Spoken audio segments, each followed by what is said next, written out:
அறப்போர் இயக்கத்துக்கு எதிராக இபிஎஸ் தொடர்ந்த அவதூறு வழக்கு விசாரணை டிசம்பர் 11ஆம் தேதிக்கு ஒத்திவைக்கப்பட்டிருக்கிறது. கூடுதல் விவரங்களை எமது செய்தியாளர் சுரேஷ் வழங்க கேட்கலாம். வணக்கம் சுரேஷ், உங்களுடைய தகவல் என பதிவு பண்ணுங்க. வணக்கம். கடந்த 2016 முதல் 2021ஆம் ஆண்டு வரையிலான அதிமுக ஆட்சி காலத்தில் தஞ்சாவூர், சிவகங்கை, கோவை மாவட்டங்களில் இருந்து தொழில் தொடங்குறதுக்கும் ஒரு தைரியம் வேணும். தையல் தொழில் மூலமா மாசம் பல லட்சம் எப்படி சம்பாதிக்கிறதுன்னு நாங்க சொல்லிக் கொடுக்கிறோம். ஃப்ரீடம் ஆப்பை டவுன்லோட் பண்ணுங்க.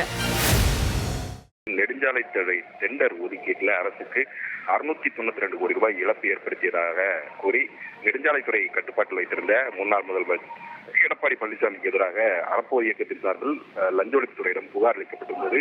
இந்த புகார் குறித்து அறப்போர் இயக்கம் தங்களுடைய சமூக வலைதளங்களில் செய்தியில் பதிவிட்டுள்ளது.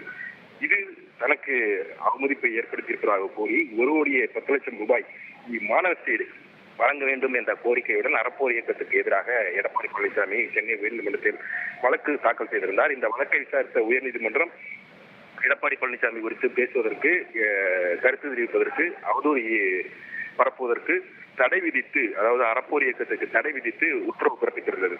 இந்த நிலையில் இந்த பிரதான வழக்கானது சாட்சிகளின் வாக்குமூல பதிவுக்காக மாஸ்டர் நீதிமன்றத்திற்கு அனுப்பி வைக்கப்பட்டிருந்தது. இந்த வழக்கில் சாட்சியம் அளிப்பதற்காக அதிமுக பொதுச் செயலாளரும் முன்னாள் முதலமைச்சருமான எடப்பாடி பழனிசாமி சென்னை உயர்நீதிமன்ற வளாகத்தில் இருக்கக்கூடிய மாஸ்டர் நீதிமன்றத்தில் நீதிபதி மகாலட்சுமி முன்பு இன்றைக்கு ஆஜரானார்.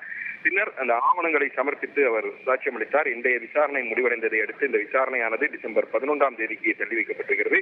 அன்றைய தினம் எடப்பாடி பழனிசாமி மீண்டும் ஆஜராக வேண்டும் என்று அறிவுறுத்தப்பட்டிருக்கிறது. விவரங்களுக்கு நன்றி சுரேஷ்.